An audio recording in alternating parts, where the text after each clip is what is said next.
वर्णिवेशरमणीय दर्शनं मन्दहासरुचिराननाम्बुजं पूजितं सुरनरोत्तमैर्मुदा धर्मनन्दनमहं विचिन्तये। असतो मा षड्गमय तमसो मा ज्योतिर्गमय मृत्युर्मा अमृतं गमयः। ओम शान्तिः शान्तिः शान्तिः। अस्मद्गुरुसमारम्भां नाथयामुनमध्यमां लक्ष्मीवल्लभपर्यन्तां वन्दे गुरुपरम्परा। આજની જ્ઞાન સભાની અંદર પધારનારા બધા જ ભગવદ્ ભક્તોને વેદાંતાચાર્ય, પુરાણ ઇતિહાસાચાર્ય, એમએ ફિલોસોફી શાસ્ત્રી રાકેશભાઈના હેતપૂર્વક જય સ્વામિનારાયણ. ભક્તો, આજની આ જ્ઞાન સભાની અંદર આપણે બધા ગોપીનાથજી મહારાજ છે તે જ પ્રગટ પ્રમાણ ભગવાન શ્રી હરિ છે. જેને સંશય હોય તેને રાકેશ શાસ્ત્રી શાસ્ત્રાર્થ માટે ચુનૌતી આપે છે. આ વિષય પર થોડી વાત શ્રવણ કરશું તો બધા જ શ્રોતાગણો એકાગ્ર મને કરીને પોતાના હિતને અર્થે આ પ્રવચન એકાગ્ર મની કરીને શ્રવણ કરે અને એને આત્મસાત કરી લે. તો જેઠ સુધી અષ્ટમીના દિવસે ભગવાન સ્વામિનારાયણે ગઢપુર મંદિરનો પાયો નાખ્યો અને મંદિર શીઘ્રાતિ શીઘ્ર નિર્માણ થવા લાગ્યું. વચનામૃતના ઉપોટઘાટમાં ચાર નંદ સંતો એવું કહે છે કે શ્રી ગોલોકના મધ્ય વિશે ભગવાનનું અક્ષરધામ છે. એ અક્ષરધામ તેને વિશે શ્રી કૃષ્ણ ભગવાન જે તે સદાય વિરાજમાન છે અને મધુર સ્વરે કરીને વેણુ વગાડે છે અને રાધિકાજી ને લક્ષ્મીજી તેમણે પૂજ્યા છે.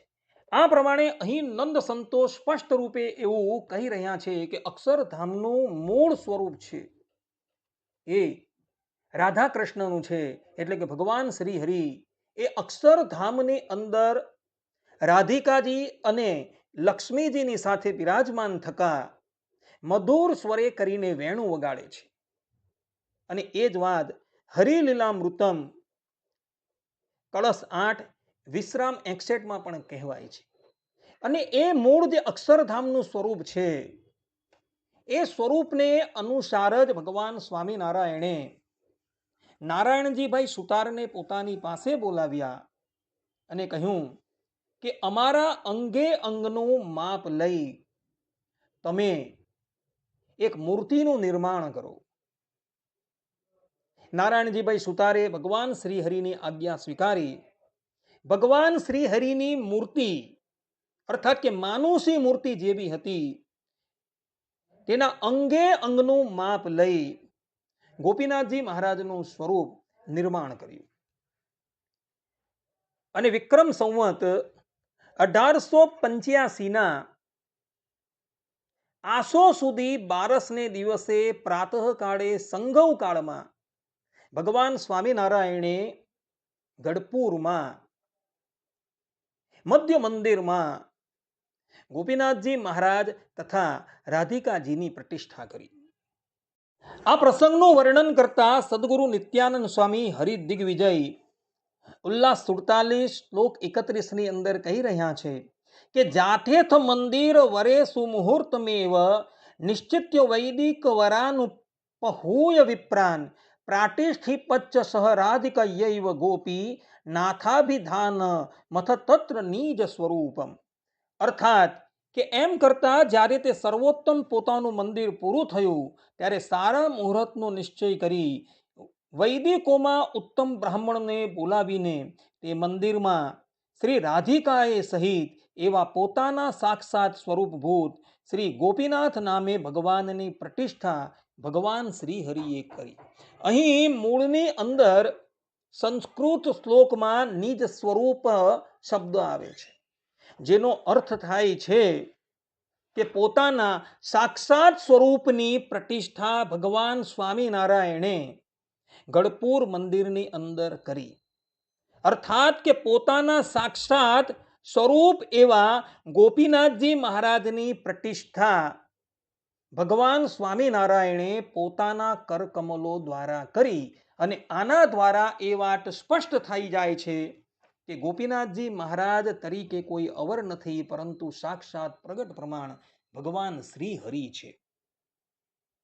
જેના એક એક પ્રકરણ વાંચી વિચારી ભગવાન સ્વામિનારાયણે માન્ય કરેલા છે એવી ભક્ત ચિંતામણીના 100મા પ્રકરણની 61 અને 62મી ચોપાઈમાં નિષ્કુળાનંદ સ્વામી કહે છે, પછી તિયા રહ્યા અવિનાશ રે દિયે સુખ લીએ સહુદાસ રે, ત્યાં તો મંદિર થયું તૈયાર રે, જોઈ મુહૂર્ત સુંદર સાર રે, પદ રાવ્યા પોતે ગોપીનાથ રે, કહ્યું આમારે સુણો ગાથ રે, કર્યો ઉત્સવ મોટો એ ધન રે, વળતા ટિયા જ રહ્યા જીવન રે. આ પ્રમાણે અહીં પણ ભગવાન સ્વામિનારાયણ પોતાના સ્વમુખે કહે છે કે આ ગોપીનાથજી મહારાજની અંદર હું અખંડ નિવાસ કરીને રહીશ.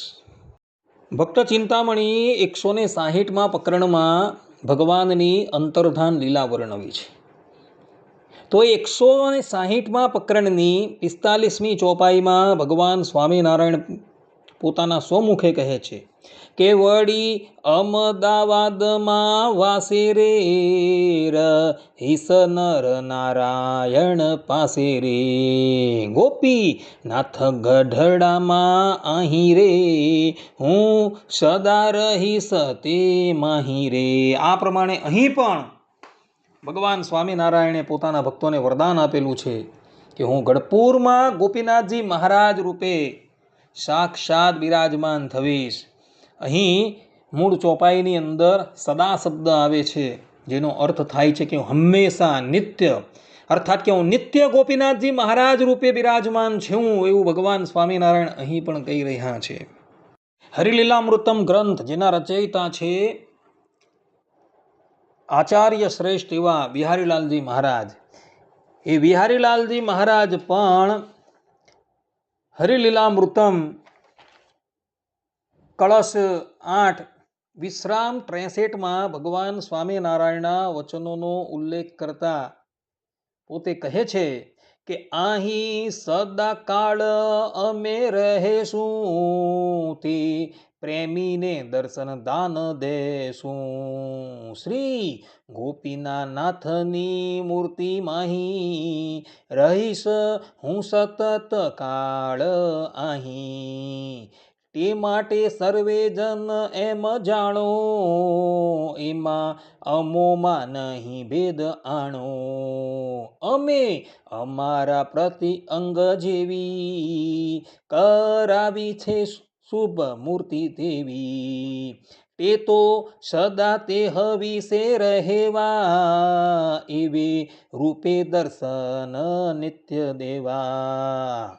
આ પ્રમાણે ભગવાન સ્વામિનારાયણ અહીં પણ કહે છે કે મેં મારા અંગે અંગનું માપ લઈને ગોપીનાથજી મહારાજની મૂર્તિ બનાવડાવી છે. એ મૂર્તિની અંદર હું હંમેશા વાસ કરીને રહીશ અને પ્રેમીજનોને મારા દર્શન આપીશ. અને અગાડી ભગવાન કહે છે કે મારામાં અને આ ગોપીનાથજી મહારાજની પ્રતિમામાં સહેજ પણ ભેદ જાણતા નહીં, અમે બંને એક જ છીએ. આ પ્રમાણે બિહારીલાલજી મહારાજે પણ અહીં સ્પષ્ટ રૂપે કહેલું છે કે ગોપીનાથજી મહારાજ તરીકે કોઈ અવર બિરાજમાન નથી, પરંતુ સાક્ષાત ભગવાન સ્વામિનારાયણ જ બિરાજમાન છે. આ જ હરિલીલામૃતમના 10મા કળશના 3જા વિશ્રામની 26મી ચોપાઈમાં પણ બિહારીલાલજી મહારાજ ભગવાન સ્વામિનારાયણના વચનનો ઉલ્લેખ કરતા લખે છે કે પ્રતિમા ગોપીનાથની જેહ જાણો મારું સ્વરૂપ છે.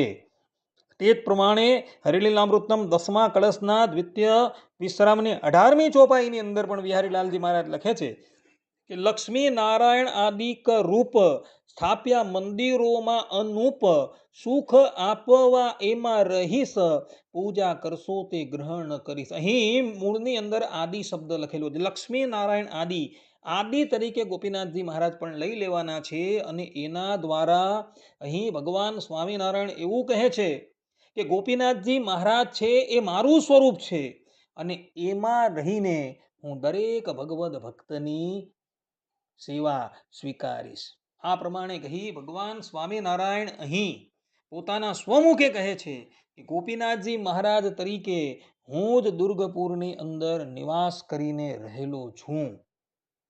સત્સંગી જીવનમ ગ્રંથ જે આ સ્વામિનારાયણ સંપ્રદાયનો એક સૌથી માન્ય પ્રબંધ છે અને જેની સન્મુખ બધા જ વિદ્વાનોએ પોતાના મસ્તક ઝુકાવેલા છે. અને આજે પણ સ્વામિનારાયણ સંપ્રદાયનો સૌથી પ્રામાણિક ગ્રંથ જો કોઈ હોય તો એ સત્સંગી જીવનમ ગ્રંથ છે. તો આ સત્સંગી જીવનમ ગ્રંથના 5મા પ્રકરણના 68મા અધ્યાયના 38મા શ્લોકમાં પણ સદગુરુ સતાનંદ સ્વામી ભગવાન સ્વામિનારાયણના વચનોનો ઉલ્લેખ કરતા કહે છે કે ગોપીનાથાખ્યયા ચાત્ર વર્ત ઇત્યેવ વિત્તમામ. અર્થાત કે અહીં દુર્ગપુર એટલે કે ગઢપુરમાં ગોપીનાથ રૂપે સદા વર્તું છું એમ જ મને જાણો. અંતર્ધાન સમયે જ્યારે ભગવાન સ્વામિનારાયણના વિયોગમાં બધા જ સંતો ભક્તો અતિશય આકુળ વ્યાકુળ થઈ ગયા ત્યારે ભગવાન સ્વામિનારાયણ એઓને ધીરજ આપતા કહે છે કે આ દુર્ગપુરમાં ગોપીનાથ રૂપે હું હંમેશા રહેલો છું. આના દ્વારા એ વાત સ્પષ્ટ થાય છે કે ગોપીનાથજી મહારાજ રૂપે સાક્ષાત પ્રગટ પ્રમાણ ભગવાન સ્વામિનારાયણ જ બિરાજમાન છે. હરિચરિત્રમ ગ્રંથ જેના રચયિતા છે અખંડાનંદ બ્રહ્મચારીજી, તેઓ હરિચરિત્રમ ચતુર્થ પરિચ્છેદના 55મા અધ્યાયના 5મા શ્લોકની અંદર લખે છે, અર્થાત કે ભગવાન સ્વામિનારાયણના વચનોનો ઉલ્લેખ કરતા લખે છે કે ગોપીનાથો અત્ર દુર્ગે શ્રી વાસુદેવ પ્રતિષ્ઠિત મદીયે દ્વેચ મૂર્તિસ્તષ્ટયો સસ્વત સ્થિતોસ્મ્યહમ. અર્થાત કે આ ગઢપુરમાં શ્રી ગોપીનાથજી અને શ્રી વાસુદેવ નારાયણ પધરાવ્યા છે. આ બંને મૂર્તિઓ મારી છે અને હું તેમાં અખંડ રહ્યો છું. આ પ્રમાણે અહીં ભગવાન સ્વામિનારાયણે ગોપીનાથજી અને શ્રી વાસુદેવ નારાયણને પોતાની મૂર્તિ કહી છે અને ત્યાં સ્પષ્ટ રૂપે કહ્યું છે કે આ બંને મૂર્તિઓની અંદર હું અખંડ રહ્યો છું. આના દ્વારા એ વાત સ્પષ્ટ થાય છે કે ગોપીનાથજી મહારાજ રૂપે કોઈ અવર નથી, પરંતુ સાક્ષાત પ્રગટ પ્રમાણ ભગવાન શ્રી હરિ જ બિરાજમાન છે. હરિલીલા કલ્પતરુ જેના રચયિતા છે આચાર્ય શ્રેષ્ઠ રઘુવીરજી મહારાજ. આચાર્ય શ્રેષ્ઠ રઘુવીરજી મહારાજ હરિલીલા કલ્પતરુના 10મા સ્કંદના 46મા અધ્યાયના 14મા શ્લોકની અંદર કહે છે કે ગોપીનાથસ રમ્યાસામ અર્ચાયામ અત્ર સર્વદા તિષ્ઠામ્યહમ હિ ભક્તા મામ વિત્તેવમ યમંજસા. અર્થાત કે અહીં દુર્ગપુરમાં ગોપીનાથની રમણીય મૂર્તિમાં પણ હું સર્વદા રહ્યો છું. એ પ્રમાણે મને તત્વથી તમો જાણો. આ પ્રમાણે જે લોકો એવું જાણે કે ગોપીનાથજી મહારાજ રૂપે સાક્ષાત પુરુષોત્તમ નારાયણ ભગવાન શ્રી હરિ રહ્યા છે, એ જ ભગવાનને તત્વથી જાણે છે. જે લોકો એમ કહે છે કે ગોપીનાથજી મહારાજ અને હરિકૃષ્ણ મહારાજ ભિન્ન છે, એ લોકો તત્વથી ભગવાન શ્રી હરિને જાણતા નથી, એવો અધ્યારથી અહીં કહેલું જોવા મળે છે. આ પ્રમાણે સંપ્રદાયના માન્ય પ્રબંધો પરથી એ વાત સ્પષ્ટ થઈ જાય છે કે ગોપીનાથજી મહારાજ રૂપે કોઈ અવર નથી, પરંતુ સાક્ષાત પરબ્રહ્મ પરમાત્મા ભગવાન શ્રી હરિ જ રહ્યા છે. અક્ષરધામની અંદર જે પરબ્રહ્મ પરમાત્મા પોતાની રાધા લક્ષ્મી પત્નીઓ સાથે બિરાજમાન છે, એ જ ગોપીનાથજી મહારાજ આજે ગઢપુરની અંદર પોતાની રાધા આદિ પત્નીઓની સાથે અખંડ બિરાજમાન છે, એવું આ વચનો પરથી સિદ્ધ થઈ જાય છે. એટલે હવે આ બાબતની અંદર કોઈને કોઈ શંકા રહેશે નહીં. આટલું કહીને હું મારા પ્રવચનને અહીં વિરામ આપું છું. સર્વે સંતુ નિરામયઃ, સર્વે સુખીનો ભવંતુ, સર્વે ભદ્રાણી પશ્યંતુ, મા કશ્ચિત દુઃખ ભાગ ભવેત. અસ્તુ. જય સ્વામિનારાયણ.